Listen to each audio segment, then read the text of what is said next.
27 juin 2006, 8e de finale de la Coupe du Monde. La France est menée 1-0 face à l'Espagne. L'équipe de France risque l'élimination jusqu'à la 40e minute. Oui, pour Ribéry qui va arriver devant Casillas. Vas-y mon petit. Il est génial le môme. Un môme génial de 23 ans décomplexe les tricolores. Son nom, Franck Ribéry, un petit gars du Nord devenu grand, un destin hors du commun. La vie ne lui a pourtant pas fait de cadeau. À l'âge de 2 ans, Franck Ribéry échappe miraculeusement à la mort lors d'un accident de voiture. Un souvenir gravé à jamais sur son visage. Franck Ribéry ne craint plus rien, ni personne. C'est à Boulogne-sur-Mer, dans une cité HLM, qu'il réalise ses premiers dribbles. Le gamin est doué. Il intègre le centre de formation de Lille. Mais Ribéry fait sa forte tête. Il se fait renvoyer. Commencent alors des années de galère, de chômage et de petits boulots. Franck Ribéry n'a pas d'argent. Ses rêves de footballeur pro s'éloignent. Il retourne travailler dans le bâtiment avec son père.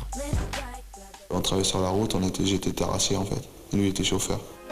Plus personne ne croit en lui, sauf un entraîneur, celui du FC Metz qui l'engage.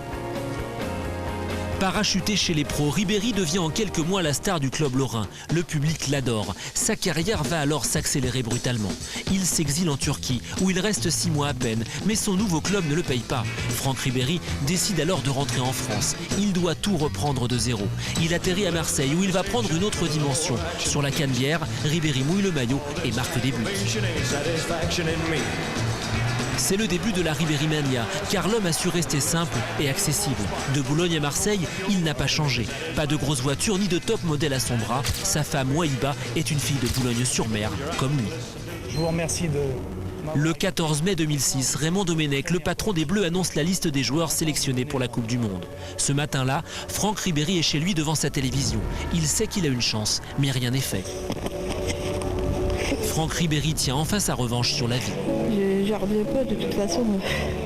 C'est beau, c'est très beau pour lui, quoi. Il a mérité quand même d'être arrivé jusque-là. Quand je vois où il est arrivé, je suis doublement super fier de lui. Je vais me renseigner pour quand je m'en vais, mais honnêtement, je ne sais pas la date, je ne sais rien du tout. Je ne sais même pas comment il faut m'habiller, je sais pas quoi. Je sais très bien qu'il faut prendre les chaussures de foot. Ça, c'est le plus important, c'est le petit travail. Mais je ne sais pas, honnêtement, je ne sais pas. Et il a bien fait d'apporter ses chaussures de foot. Avec lui, un vent nouveau souffle sur le terrain. Il a surmonté tellement d'épreuves dans la vie. Les grandes équipes ne lui font pas peur. Durant la Coupe du Monde 2006, la France entière est contaminée par le phénomène Ribéry. La défaite en finale n'y changera rien. Après la retraite de Zidane, la France s'est trouvé un nouveau héros. C'est un ancien terrassier. Il s'appelle Franck Ribéry. Corneille, au nom de tous les miens.